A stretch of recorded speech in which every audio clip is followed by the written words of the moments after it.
Bonjour à toutes et tous, vous écoutez First Print, votre podcast comics préféré pour un nouveau numéro de Super Friends, l'émission qui part à la rencontre des personnes qui font vivre la pop culture et la culture bande dessinée par leur travail. Vous le savez, cette semaine, on vous propose quelques petits numéros spéciaux autour de la Japan Expo, puisqu'on a le plaisir d'aller à la rencontre de plusieurs créateurs de bande dessinée française et de mangas français également. Donc on avait reçu Tony Valente pour Radiant il y a très peu, et aujourd'hui, on est avec Geronimo Cerudo. C'est judo. C'est judo, voilà, je me suis trompé. Cerudo, c'est à l'espagnol. C'est ça, mais je teste. Voilà, qui vient de sortir en fait Reaper, qui est donc ton premier manga en tant qu'auteur complet, donc auteur et dessinateur. C'est ça. Aux éditions Ankama. Donc vous avez entendu Geronimo qui est avec nous pour ce super fan. Donc déjà merci. Bonjour, merci. Ça fait plaisir de t'avoir. J'avais beaucoup aimé Reaper en le découvrant, donc on va pouvoir un petit peu en parler. J'aime bien m'intéresser. Alors c'est vrai que First Print, donc c'est un podcast un peu comics, mais je m'intéresse toujours au processus créatif en fait, de toute façon, et à la façon dont tu travailles, donc on va pouvoir parler de ça. Mais d'abord, parce que c'est la première fois que tu viens dans le podcast, tu vas passer à la casserole. Qui es-tu, Geronimo? Est-ce que tu peux te présenter un petit peu pour les personnes qui ne te connaîtraient pas? Qui je suis? Je m'appelle Geronimo, comme ça a été dit. J'ai un certain âge. Je ne dirais pas. C'est vrai. Il faut on peut mystère. dire que j'ai 20 ans. Je suis dessinateur pro, avec l'étiquette pro depuis 2017. Avec un premier manga qui s'appelait L'Île Berry chez Delcourt Tonkam, où j'étais avec un scénariste, qui s'est fini en 3 tomes. Après ça, j'ai participé au concours Tezuka avec un one-shot, Devil Dive Inferno, qui a décroché la 2e place mondialement. Et ensuite, j'ai signé donc en 2020, je crois, je sais plus, Reaper. Et en fait, avant ça, qu'est-ce que j'ai fait? Est-ce que je raconte mon parcours? Moi, j'ai envie que tu me racontes ton parcours dans le dessin déjà, parce que c'est quelque chose c'est des questions de base, tu vois, mais ça fait toujours plaisir pour savoir un petit peu qui est-ce qu'on écoute, de savoir un peu quel est ton rapport au manga, en fait, à la bande dessinée de façon générale. Moi, alors s'il faut commencer vraiment à la genèse, j'ai eu la création. Ouais, c'est ça. J'ai eu un premier manga dans les mains à 8 ans. Donc c'était le tome 35 de Dragon Ball. Dans l'édition, les vieilles éditions dégueu, avec les couvertures, c'était des patchwork. Donc c'était le combat de Gohan contre Cell. Incroyable. C'est le truc qui te marque à vie. Et en fait, c'est parti comme ça. Après, j'ai acheté moi-même mes premiers mangas, One Piece, Oshinenji, La Loi du Eki, tout ça. Et en fait, je suis très vite tombé dedans. J'ai très vite eu envie de raconter mes histoires après avoir lu Dragon Ball et de dessiner tout simplement. C'est vrai que j'ai mis beaucoup de côté le côté histoire pendant un temps. C'était vraiment le dessin qui m'intéressait, le côté pas technique, mais vraiment le côté création de personnages, création d'univers. Je me rappelle avoir copié par exemple tout le tome 16 de Naruto, et à la place des persos, j'ai mis mes propres persos juste pour apprendre un petit peu les codes. Après ça, niveau cursus art, j'ai rien fait de spécial. T'as pas fait d'école J'ai fait une école, j'ai fait un BTS mais design produit. Donc c'est faire des aspirateurs, des voitures, des lampes de chevet. J'ai pas eu mon BTS. D'accord. C'était pas des bons aspirateurs et pas des bonnes lampes de chevet. C'était pas ouf.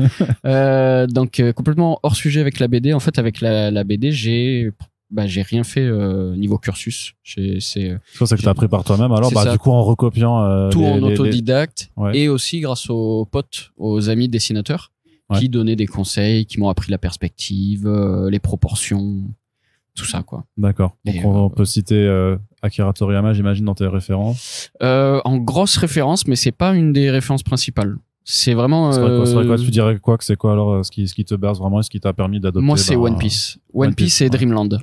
Ok.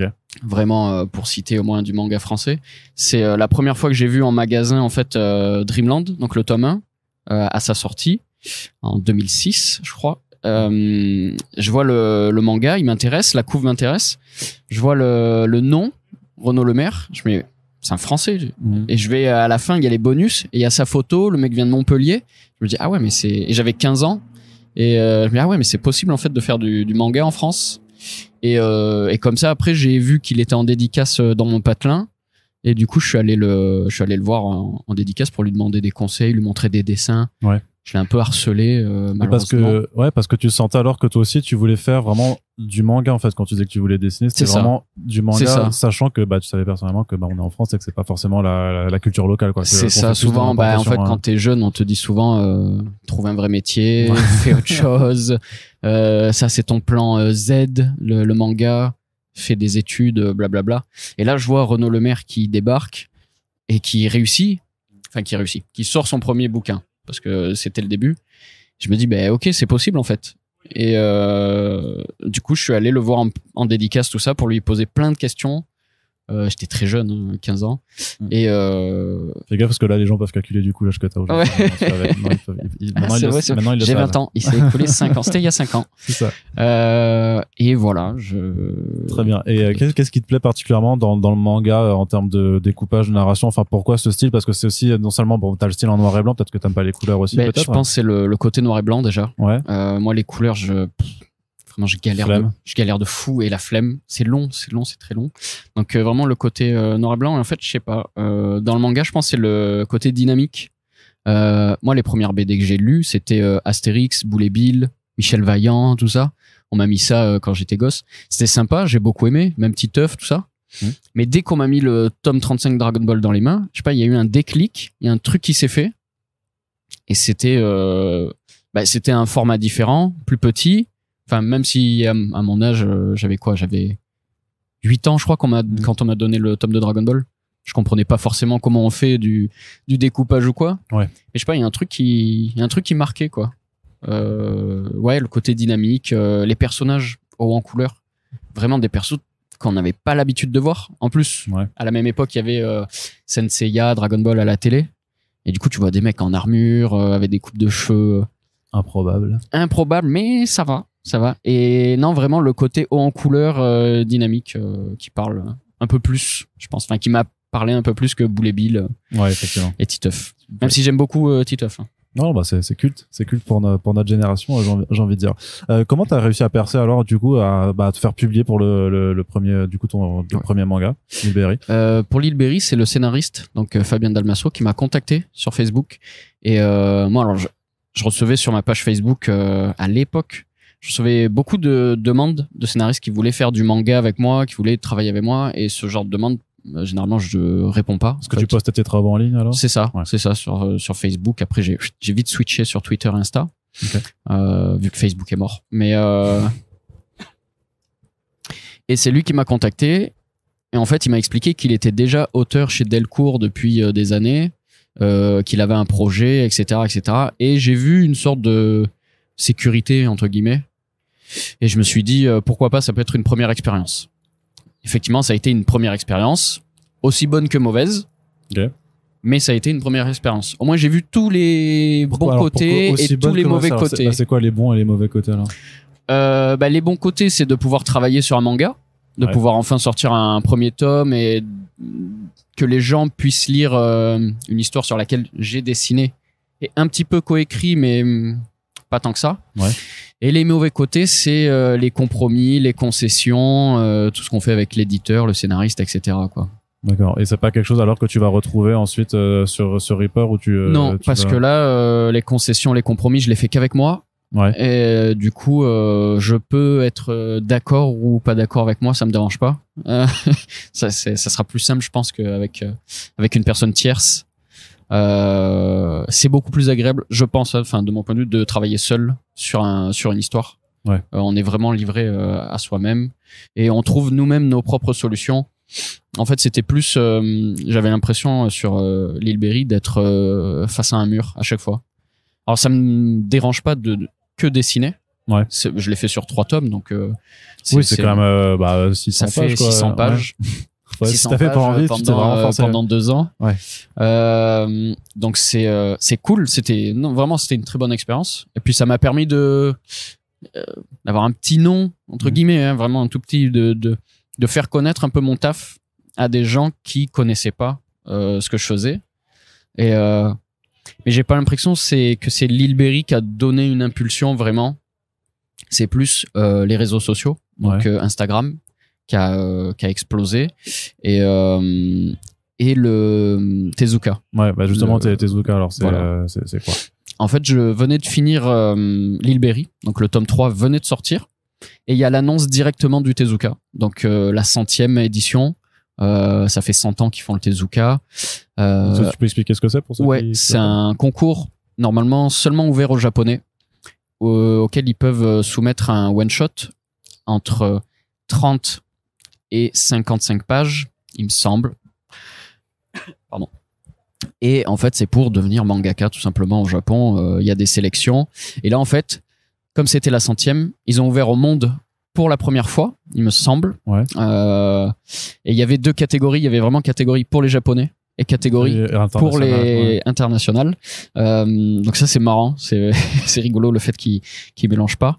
Et en fait, là, j'avais pas l'intention de le faire, mais j'ai vu le jury, en fait. Et dans le jury, il y avait Eiichiro Oda, Akira Toriyama, Kazue Kato, Takehiko Inoue, Kohei Horikoshi. Donc du MHA, Slam Dunk, One Piece, Dragon Ball, Blue Exorcist. Ouais. Des grands noms, je me suis dit bon bah tant qu'à faire. Dans ta vibe shonen alors. C'est ça, coup, ouais. c'est ça. Et du coup je me suis dit j'avais plus rien à faire. J'étais en train de bosser le dossier Reaper. Je venais juste de commencer à écrire des bribes. Je me suis dit bon bah tant qu'à faire, je vais tenter. Ça va me comment dire. En fait j'avais commencé une transition tradi numérique, okay. Donc sur tablette et tout sur Clip Studio Paint. Et je me suis dit ça va être une bonne XP pour m'améliorer quoi, pour maîtriser un petit peu le logiciel parce qu'il est un peu compliqué au début. Et en plus il y a eu le confinement. Donc, ça t'a donné du temps. C'est ça, et j'ai lancé ma chaîne Twitch et en fait je faisais tout mon Tezuka, donc les 55 pages, j'ai fait tout en direct sur Twitch et les gens venaient voir le processus, poser des questions et ils trouvaient ça cool je pense de voir un dessinateur pro entre qui fait du manga en France pour pouvoir lui poser des questions et interagir avec, etc. quoi. Et ça te perturbait pas?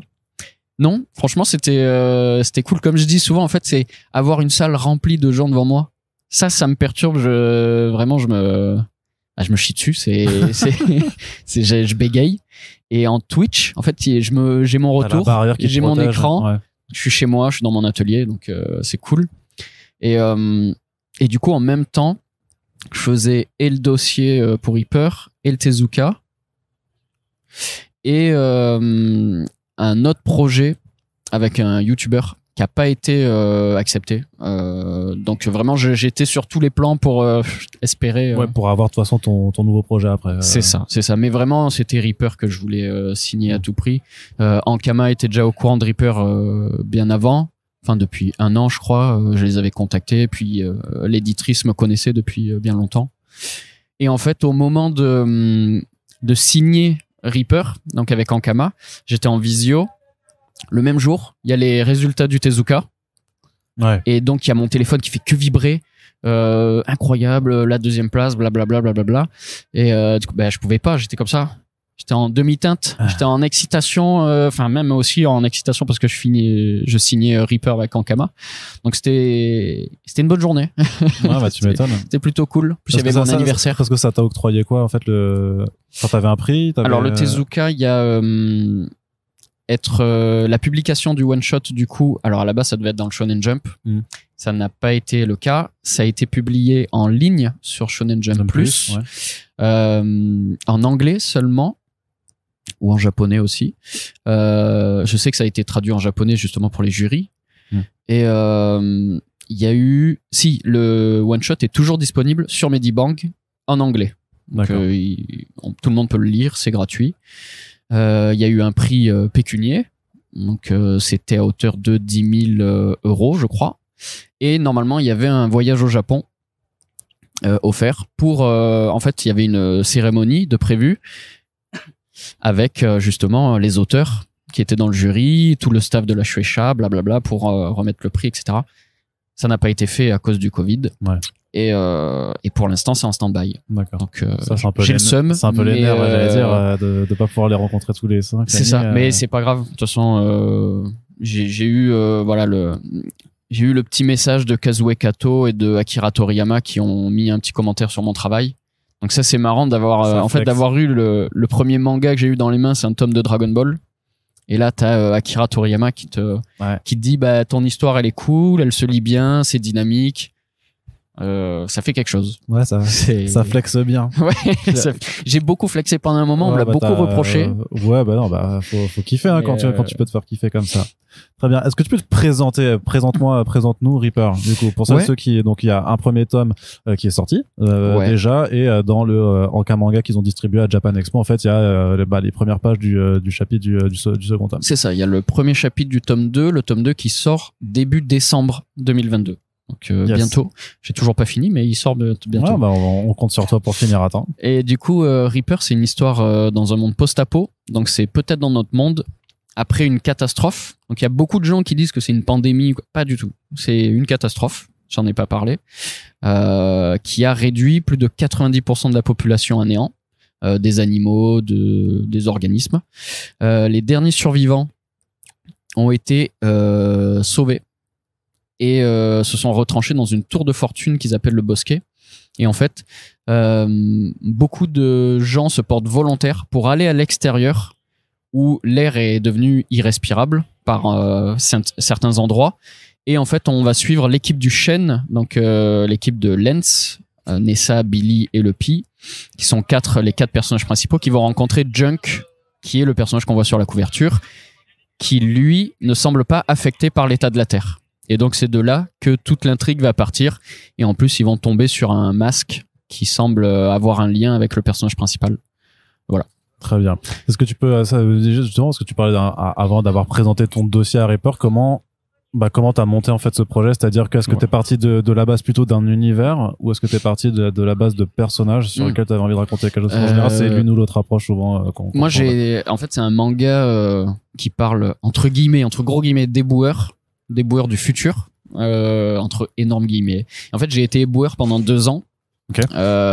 Et je me suis dit, il y a beaucoup de mangas qui parlent de pompiers, de policiers, un peu tout de boulanger. Il y en a aucun qui parle d'éboueurs. Je me dis bon, pourquoi pas. Et du coup, ça fait 5-6 ans, j'avais un post-it avec écrit éboueur plus Power Ranger. et du coup, je voulais vraiment mixer ces deux thèmes, enfin ces deux genres, Power Ranger, donc le Super Sentai, le Tokusatsu, tout ça, et les éboueurs. Mais il y avait vraiment qu'un post-it. Et en fait, c'est après Angoulême 2019 où j'ai revu le staff d'Ankama et je leur ai dit que j'avais ce projet. Tu leur as pas montré le post-it? Je leur ai pas montré le post-it. Je crois que je l'ai même plus. Ça aurait pu être collector, mais je l'ai même plus. Carrément. Et non, mais en fait, du coup, j'ai écrit en 2019 après Angoulême, très rapidement, en 1 mois, même pas. J'ai écrit le pitch là, des bribes, mais vraiment c'était les idées, c'était juste pour le dossier, pour présenter.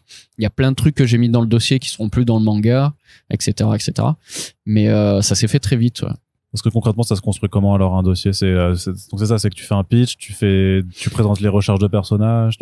C'est ça. Moi, alors en France, c'est vraiment différent par rapport au Japon. Je sais qu'au Japon, ils présentent via concours. Enfin, ils font beaucoup de concours tous les mois, des one shot. Donc ils ont pas à faire des dossiers ou quoi. Juste leur premier chapitre. Pour avoir fait justement un one shot suite au Tezuka pour le Jump, en fait, il y a juste à faire le storyboard, donc 55 pages, et les personnages principaux. C'est tout. Basta. Ils veulent juste ça, pas de pitch, quoi. Ils veulent juste lire des pages. Et en France, faut faire un gros dossier PDF où, comme tu dis, il faut mettre le pitch, la note d'intention, le synopsis complet, dans les grandes lignes, genre début, milieu, fin, et quelques événements importants, quoi, vraiment les gros climax et tout. Il faut raconter la fin dans le dossier pour l'éditeur. Donc là, t'as dû balancer la fin déjà de... Et non, j'ai grugé. Ah, quel malin. j'ai grugé. Il faut pas que l'éditrice elle écoute parce que elle va me demander la fin, je pense. Maintenant, je l'ai la fin. Ouais. Je l'ai sous la douche là, je l'ai trouvé. C'est après avoir lu Fire Punch de Tatsuki Fujimoto. Ouais. Je fais je vais pas faire la même fin. Hein. Ouais, non, mais j'ai eu un déclic. Je me suis dit une fin comme ça là, dans le même style. Déjà ça spoil, mais voilà. Et en fait, le plus important dans un dossier, c'est les pages, parce que le but c'est faire un manga. Un manga, c'est des pages, c'est une histoire qui se raconte. Donc, moi, j'ai mis une 15aine de pages, mais je sais que, par exemple, ZD, qui fait Space Punch, lui, il a mis une 40aine de pages. Donc, il a mis la max. D'accord. Moi, j'ai mis qu'une 15aine parce que, en fait, je faisais le Tezuka en même temps. Donc, du coup, j'ai essayer de dispatcher un peu. C'est ça. Parce qu'en plus, j'ai fait aussi dans le dossier, j'ai mis des pages couleurs, j'ai mis une couve, pas celle-là, mais un ersatz de couve, quoi, pour montrer. Et voilà. La création de l'univers, qu'est-ce qu'il faut mettre? T'établis les règles aussi de ton univers par rapport, parce que donc on est dans cet univers post-apo, donc l'air irrespirable, t'as des factions en fait qui sont créées, t'as des types de monstres aussi, t'as tout un bestiaire que tu dois développer. J'ai expliqué en fait, ça prend aussi, quoi. J'ai expliqué tout ce que le lecteur va découvrir au fil de l'histoire. Donc j'ai expliqué le bosquet, toutes les tribus, donc du chêne, etc. J'ai présenté les personnages, etc. quoi. Ouais. D'accord. Mais après, comment tu transformes ça? Tu fais directement un storyboard à chaque fois? Tu fais chapitre par chapitre? T'as un plan d'ensemble par tome? Pour le dossier? Non, maintenant, on est dans le vif. Ok. Dans le manga. Moi, j'ai les grandes lignes. Donc, j'ai le début. Voilà. J'ai la fin, maintenant. Je l'avais pas au début. Je sais où je vais, mais je sais pas comment j'y vais. Donc j'ai des grands axes. Je sais que je veux qu'il se passe tel événement pour mes personnages, et je vais essayer de faire en sorte que mes personnages arrivent à ces événements. Mais je me laisse beaucoup de blanc dans mon histoire pour me surprendre aussi. Si j'écris tout de base, ça va me frustrer en fait. J'aurais plus envie de raconter mon histoire. Ouais. Ça me l'a beaucoup fait de déjà écrire vraiment tout un pitch. Et en fait, comme j'ai tout sous les yeux, j'ai plus envie de raconter mon histoire parce que je l'ai déjà sous les yeux. Donc je me laisse énormément de cartes blanches, de vide dans l'histoire. Là, j'ai écrit le tome 1, j'ai écrit le tome 2 que je suis en train de finir. J'ai les grandes lignes du tome 3, mais c'est tout.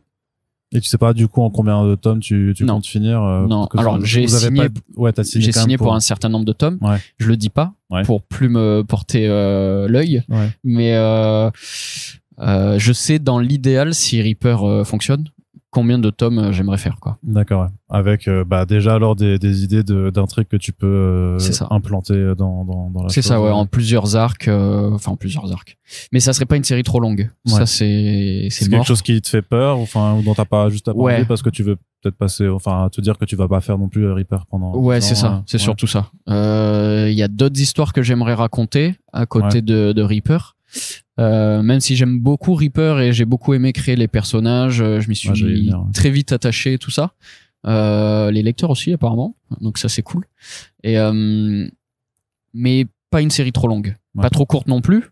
Mais vraiment, si je devais te donner un ordre d'idée, si Reaper fonctionne, ça serait 10-15 tomes. Mais comme je dis, en fait, demain, ça se trouve, on me dit, fais ce que tu veux. Et je pars sur 50, 100. Tu fais une One Piece. 1000. Voilà, tu fais 1000 tomes. 1000, c'est plutôt 1000 tomes. C'est beaucoup. C'est beaucoup trop. C'est quand même pas mal. Mais justement, parce que tu parlais des personnages, c'est comment tu te viens l'inspiration pour les créer, à la fois, d'un point de vue purement visuel, sur le chara design, aussi de leur donner leur personnalité, tout ça, à quoi tu fais attention, quand tu crées tous ces personnages. C'est dur, hein, comme question. Je suis pas là pour moi, je me prépare pour jamais. pour que ce soit facile non plus. C'est first print, c'est pas facile print. J'avoue. La plupart du temps, pour les personnages, je m'inspire de gens que je connais. Ok. Donc là, si tes potes ils écoutent, ils vont se dire Mais je leur ai dit. En fait, j'ai un groupe de potes, on est 5. Les persos principaux sont 5. Donc la plupart sont inspirés, mais dans une moindre mesure. Tu vois, c'est une petite inspiration. Et après, c'est beaucoup de séries. Il y a beaucoup du Stargate SG1 dans les persos. Je sais pas si tu connais. Mais, je connais. Je regardais pas, mais je connais. Et mais il y a beaucoup de séries, de films, de mangas, de BD. Il y a un peu de tout qui m'inspire les persos. En fait, à la base, pour répondre à une question plus tôt là, Reaper, ça devait être un one shot. Je voulais juste faire un one shot. Très inspiré Gainax, Gurren Lagann, tout ça. Okay. Où il y avait juste, j'avais vu Promare en fait au cinéma et ça m'avait énormément marqué. Et je voulais un design dans ce style. Les persos m'ont beaucoup marqué aussi. Il y a un petit peu d'influence du studio Trigger, Gainax, tout ça. Je sais plus si c'est Gainax et Trigger, bref. Et donc il y a énormément d'inspiration. mais il n'y a pas un truc en particulier qui donne une ligne directrice. C'est souvent par exemple j'ai envie de faire un chef d'équipe un peu casse-cou à la Star-Lord, un peu con sur les bords. Du coup, il y a Lance qui arrive, quoi. Je veux une seconde un peu qui remet un peu en place Lance, tout ça. Du coup, je crée Nessa. Tu vois, mais le processus, en fait, je saurais pas dire. Tu le conscientises pas forcément. Ouais, en fait, c'est ça. Je saurais pas dire comment ça fonctionne exactement. Parce que tu dis juste, ouais, là, j'ai envie qu'il ressemble à ça ou. C'est ça. Pourquoi un raton laveur? pour accompagner Junk, ton héros. Donc il y a Crappy, donc, là c'est la mascotte. C'est ça, la mascotte. Le personnage principal surtout, c'est Crappy. C'est Crappy, vraiment. C'est pas tant Crappy, je sais pas. Non mais j'aime bien dire ça. C'est mon perso préféré. Mais pourquoi du coup? Moi en fait j'ai beaucoup été marqué par Adventure Time. Et dans Adventure Time, il y a Finn et Jake, et le duo, je le trouve incroyable. Avec Jake, qui est un chien jaune qui parle avec une voix méga grave. Et je voulais un truc dans ce style. À la base, Crappy devait pas du tout parler. C'était juste un raton laveur gris, nul, qui était juste là. En fait, c'est parce que comme c'est un monde post-apo et que le délire à la base c'était Junk qui fouillait dans les décombres pour récupérer des trucs dans les poubelles, etc. Bah comme les ratons laveurs, ça fouille dans les poubelles. Je me suis dit bon tant qu'à faire, on va mettre une mascotte. Son animal totem. Mais à la base, c'était vraiment pas pour faire une mascotte. C'était vraiment pour faire un sidekick à Junk. Pour qu'il y ait un échange en fait, pour pas qu'il soit trop seul. Ouais, et qu'il se parle à lui-même. C'est ça, pour qu'il y ait un équilibre. Parce que je vois beaucoup dans certains mangas où le perso est seul au début, c'est très long parce que vraiment voilà, il se parle à lui-même, il est un peu niais, il court dans tous les sens, tout ça. Et je voulais pas du coup ce côté niais, ce côté perdu.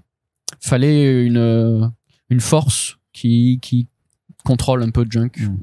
Et du coup Crappy était là quoi. D'accord. Ouais.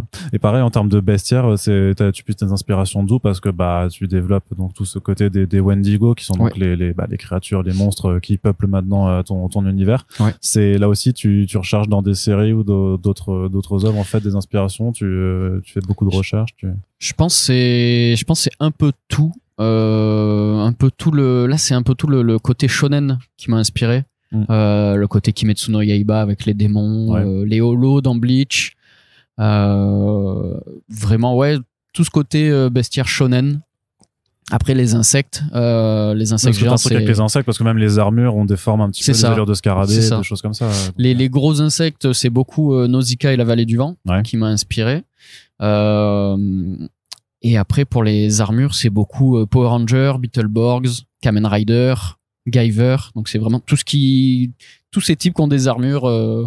Donc tu dirais quand même que tu digères beaucoup en fait d'influences que tu remets dans Reaper alors. C'est ça, j'essaie de, comme tu dis, les digérer dans un premier temps, parce que si je prends le truc et que je crée direct après, ça va trop ressembler, tout ça. Comme avec par exemple toutes les œuvres de Mathieu Bablé, donc Carbone et Silicium et Shangri-La. Quand je les ai lus, ça m'a énormément frappé et j'ai écrit des trucs juste après. Je me suis dit je viens d'écrire le même truc. C'est n'importe quoi. Ou Fire Punch aussi, qui m'a énormément marqué. Et pareil, j'ai écrit, je me suis dit, je vais arrêter. Mais du coup, j'ai attendu de digérer le truc, de laisser passer un peu le temps pour que ce soit juste une influence, en fait. D'accord. J'ai d'autres questions aussi à te poser par rapport un peu à ta gestion du rythme en fait. C'est quand même une BD qui est assez dynamique en fait parce que ça se parle beaucoup, ça crie un peu et puis après ça fait de la baston. Comment tu gères un petit peu ton équilibre quand même entre scène de vraie action, de moments un peu plus de dialogue pour amener tes pions les uns après les autres, surtout que tu développes assez rapidement ton univers avec de plus en plus de personnages qui s'ajoutent et ça aussi c'est un truc qu'il faut un peu gérer d'un point de vue équilibre. Ça je saurais pas dire. En plus on me l'a beaucoup reproché, tu vois, le fait que ça crie beaucoup, les persos se crient dessus beaucoup. Après moi je voulais vraiment une espèce d'archétype de famille dysfonctionnelle ou vraiment une famille qui sait se parler que en criant. Tu vois, et je connais ça. Je connais ça. Personne ne le sait, mais je connais ça. J'ai dit ça comme si tout le monde savait. Je connais ça. Et je voulais dépeindre ça. Une famille qui sait pas se parler, mais qui s'aiment quand même. Enfin, qui vont apprendre à se découvrir, à s'aimer au fil des tomes. Mais pour le rythme en lui-même, ça aussi tu le fais à l'instinct. Ouais, à l'instinct, je sais pas, mais en fait, mon tome 1, je me dis, je veux qu'il finisse sur tel climax. Donc, je vais pas spoiler la fin du tome 1. Non. Mais voilà, je veux qu'il y ait cette fin et j'essaie d'y arriver en développant certains personnages. Alors, il y a des personnages qui sont plus mis en avant, d'autres plus en retrait. Là, vraiment, dans ce tome, je voulais vraiment mettre Junk Lance en avant. Un petit peu Billy aussi, qui sera un personnage vraiment très important sur la suite de Reaper. Donc c'était vraiment ces 3 personnages que je voulais mettre en avant et j'ai essayé d'articuler ce tome 1 autour de eux pour emmener justement à cette fin du tome 1. Et tous les tomes, en fait, je les écris comme ça. Je dis, le tome 2, je veux qu'il finisse sur telle scène et je vais essayer d'emmener mes persos jusque-là. Et s'il y a des scènes que je peux pas mettre ou quoi, des dialogues, etc., je les garde pour plus tard. J'essaierai de les placer plus tard, etc. quoi. Et il y a pas un moment où parfois tu te laisses surprendre toi-même par tes personnages et où tu t'es dit à un moment que tu voulais écrire quelque chose et qu'au final ce que tu as fait finalement était assez complètement. différent. Il y a parfois des moments où je veux écrire un truc et je l'écris pas ou je l'écris différemment. Des fois où j'écris des trucs et je me dis j'aurais pas dû l'écrire comme ça. Ça souvent. mais ouais, c'est pour ça où je laisse beaucoup de blanc dans mon histoire. Justement pour me laisser surprendre. Par exemple, le tome 1 ne devait pas finir comme ça. Ouais. De base, le premier storyboard que j'ai envoyé en Kama, ça devait pas se finir comme ça. Je peux spoiler, parce que ça va pas se finir comme ça. Ça devait finir sur la mort de Junk. Ah ouais, direct. Une fausse mort. Ouais. Une fausse mort. Genre, le tome, il finit. Ah oui, il est mort. En cliffhanger. Vite, il faut le tome 2. Ouais, en cliffhanger de Mais je me suis dit, c'est nul. On vient de découvrir Junk. On est peut-être un petit peu attaché à lui, mais pas tant que ça. Il va mourir. C'est pas fou de faire un truc comme ça. C'est une méthode de voyou quand même. Hein. Ouais, clairement. Donc j'ai dit non, mais il y a plein de trucs que j'ai écrits de base et qui ont sauté quoi. Ouais. Parce que voilà. Tu conscientises aussi quand même ton découpage sur les planches pour que ton action soit vivante, ou tu utilises un peu, je vois notamment que par rapport aux angles de vue que t'as ou même aux angles que prennent les personnages, que t'essaies d'infléchir tes cases aussi pour qu'elles épousent en fait la forme des corps. Ça ouais, par contre le découpage, c'est ce que j'aime beaucoup dans la BD, j'aime toujours essayer de trouver de nouveaux plans et de nouveaux angles de caméra. Il y a 2 mangas là dernièrement qui m'ont beaucoup marqué.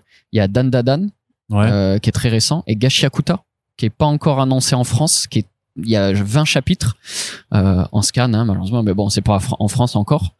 Et en fait, ces 2 mangas ont un style graphique incroyable et des découpages. En fait, j'en suis pas revenu quoi. C'est ouf, et je me suis dit, ils ont apporté un truc. Alors, il y en a beaucoup d'auteurs avant qui ont apporté des découpages différents de ça, mais ces 2-là que je viens de découvrir ont apporté un truc vraiment incroyable, et je me suis dit, j'ai envie de tenter de faire pareil. Et je pense que tous les auteurs, autrices travaillent comme ça. Ils chopent un truc chez un auteur ou quoi, et ils se disent, j'ai envie de faire pareil. Je vais essayer de mettre dans mon histoire ce genre de découpage, ce genre de plan.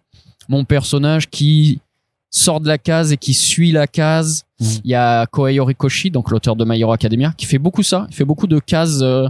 Je me souviens d'une case où, par exemple, il y a Endeavor qui est énervé, donc en feu, et la case fait une forme de flamme. Ouais, ok. Et ça, c'est un truc que j'avais jamais vu. Je me suis dit, pourquoi pas? Ça peut être rigolo. Comme une double page dans Reaper où Junk se transforme. Spoil. Mais du coup, les cases les traits qui séparent les cases, c'est l'énergie qui entoure le point de Junk quoi. Ouais. C'était vraiment voilà. Mais c'est vrai parce que même là-dedans, enfin t'en fais pas énormément. Enfin tu fais quelques doubles pages, tu as aussi quelques pages pleines, mais au final t'en abuses pas trop non plus parce que tu veux pas. Non, mais les doubles pages en fait c'est marquant, comme c'est impactant. Selon moi, je pense qu'il faut pas trop en abuser. Ouais. Justement comme ça quand tu tournes et que tu vois une double page, ça te saute aux yeux quoi. Pour que ça te marque la rétine. Et il y a Renaud Lemaire du coup qui disait que dans un tome il faut au moins une dizaine de pages qui marquent la rétine, tu vois vraiment. Et si t'as, alors c'est un chiffre comme ça oui c'est arbitraire, voilà, si t'as une dizaine de pages qui te marquent vraiment la rétine, le tome il est pas parfait, mais il est cool. Il est cool. Ça marque. Ça laissera un souvenir. C'est ça. Très certainement. Il reste en mémoire, quoi. D'accord. Question, c'est quoi le plus dur quand on fait Le plus dur, ouais. C'est le scénario. C'est écrire l'histoire. Vraiment, c'est développer l'intrigue, développer les personnages et rester cohérent en fait dans l'univers. Réussir à garder une ligne directrice, pas trop partir, parce que en manga français, on sait jamais si ça peut s'arrêter au tome 3 ou quoi. On sait jamais si ça va continuer. Donc pour les 3 premiers tomes, tu vois, pas trop faire le fou sur les intrigues, mais quand même, je me laisse pas guider par ce carcan des 3 tomes, 3-4 tomes, tout ça. J'écris comme je veux. Si ça finit en 3 tomes, bah tant pis, il y aura une fin éclataxe, mais tant pis. Du coup, mais le plus dur, selon moi, c'est vraiment écrire l'intrigue, écrire le scénar. C'est des prises de tête, mais pas possible. Et ça te met une forme de pression particulière de faire quand même du manga français par rapport à tout ce que le manga est en train de faire en France aujourd'hui, avec l'explosion à la fois des ventes, mais aussi même de la production, parce qu'on pas de pression par rapport à ça. La seule pression, moi, c'est moi qui me la mets, mais c'est par rapport à mes délais et par rapport à justement l'histoire que j'offre au lectorat. C'est juste c'est une pression de se dire: est-ce que les gens vont apprécier mon histoire? Est-ce que les gens vont s'attacher au perso? Est-ce qu'ils vont kiffer l'aventure? C'est juste ça. Après, la pression du marché du manga, elle est escalée. Il y a énormément de demandes. Il y a beaucoup de mangas. Il y a surtout 90% de mangas japonais. Les mangas français, c'est encore, même s'il y en a de plus en plus, c'est encore très, très nouveau, très récent. Il y en a pas beaucoup qui émergent. On en cite souvent que 2, Radiant, Dreamland. Mais il y a des Outlaw Players, des Green Mechanic qui sont incroyables, qui ont déjà 11 et 7 tomes. Donc c'est encore très récent, mais par rapport à ça, pas de pression, parce que si Reaper fonctionne pas, je ferai une autre histoire. Et si l'autre histoire fonctionne pas, j'en ferai une autre. Ok, c'est comme ça que tu vois le truc. Je ferai le deuil très rapidement. Non. Comme pour Lil Berry, par exemple, où quand on m'a dit, dès le tome 1, en fait, dès la sortie du tome 1, on m'a dit, la série va s'arrêter en 3 tomes. Enfin, au bout d'une semaine, une semaine, un mois, quand ils ont vu les ventes, normal. Ouais, ça se juge comme ça. C'est ça. Du coup, il te dit ça, t'es pas bien au début, même si c'est pas mon histoire, t'as un peu le seum, mais tu dis, bon, c'est pas grave, je fais le deuil, tu fais une autre histoire, et si Reaper s'arrête, tant pis, je ferai une autre histoire. C'est que ça a pas trouvé son public, ça a pas plu ou quoi. Mais on verra. Ok, très bien. Et j'avais une dernière question à te poser aussi, parce que t'as quand même une scène que je trouve incroyablement triste dans ce bouquin, c'est les pages 72 à 74, pour pas spoiler, mais quand il présente sa famille, on va dire, quand Jack présente sa famille. Je savais que c'était celle-là. Et ça m'a surpris d'avoir quelque chose qui d'un coup te plombe un peu le moral. Et t'as pleuré? C'était moi j'ai pleuré. J'étais pas bien, quoi. Et du coup, je voulais savoir pourquoi d'un coup dans ce truc qui est quand même très énergique, avec plein de vannes et tout ça, t'as décidé de mettre un truc aussi dur et émotionnellement. Moi j'avais cette idée de scène en fait dès le début. C'est ma scène préférée du tome 1. C'est en l'écrivant, moi j'étais pas bien pour mon perso. C'est un truc c'est la première fois pour Devil Inferno aussi, ça m'était arrivé ce que vit Juan dans ce one shot. Mais là pour Junk, j'avais envie de faire une scène comme ça. Et mais parce qu'en fait Reaper c'est pas juste de la bagarre, même si je le dis beaucoup que Reaper c'est que de la baston, il y aura que ça, moi j'ai fait ce manga juste pour faire des gros combats de mecs en armure, c'est tout, mais je voulais quand même un manga c'est pas juste ça, c'est une histoire, c'est des persos qui vont se développer, qui vont apporter quelque chose, et en fait pareil, je l'ai pas intellectualisé, je voulais juste faire cette scène. Et je voulais juste faire pleurer les gens, en fait. C'est pas vrai. C'est pas vrai, je voulais pas faire chialer les gens. Mais c'est vrai qu'il y en a beaucoup qui viennent en dédicace et qui me disent cette scène, elle m'a énormément marqué. Il y en a qui viennent et qui me disent j'ai eu les larmes aux yeux en lisant et tout. Et tant mieux. Enfin, je pense que j'ai réussi ce que je voulais faire avec cette scène. T'as accompli ton but. Très bien. Bah écoute, merci beaucoup à Géronimo, ça fait 40 minutes là qu'on est ensemble. Ben, merci à vous. Et il va falloir te libérer pour d'autres interviews, je crois. Tu es très demandé sur ce salon. Mais en tout cas, je te remercie d'avoir pris le temps de répondre à toutes nos questions. Donc Reaper ta main, c'est disponible chez Ankama dans toutes les bonnes librairies. Et donc tu es en dédicace pendant toute Japan Expo aussi. C'est ça. Très très bien. En tout cas, si vous appréciez ces podcasts, on vous rappelle que le plus important à la fois pour nous et pour les personnes qui viennent parler de leur travail, c'est de les partager partout sur les réseaux sociaux. Parlez-en dans les allées de la Japan Expo, parlez-en n'importe où, c'est pas grave, je sais pas de quoi faire et tout ça. Et on a aussi une page Tipeee qui est ouverte sur laquelle vous pouvez nous soutenir pour qu'on voit l'avenir de façon pérenne. Merci à toutes et tous de nous avoir écoutés. Géronimo, salut. Merci beaucoup. Et à très bientôt pour le prochain podcast. Ciao.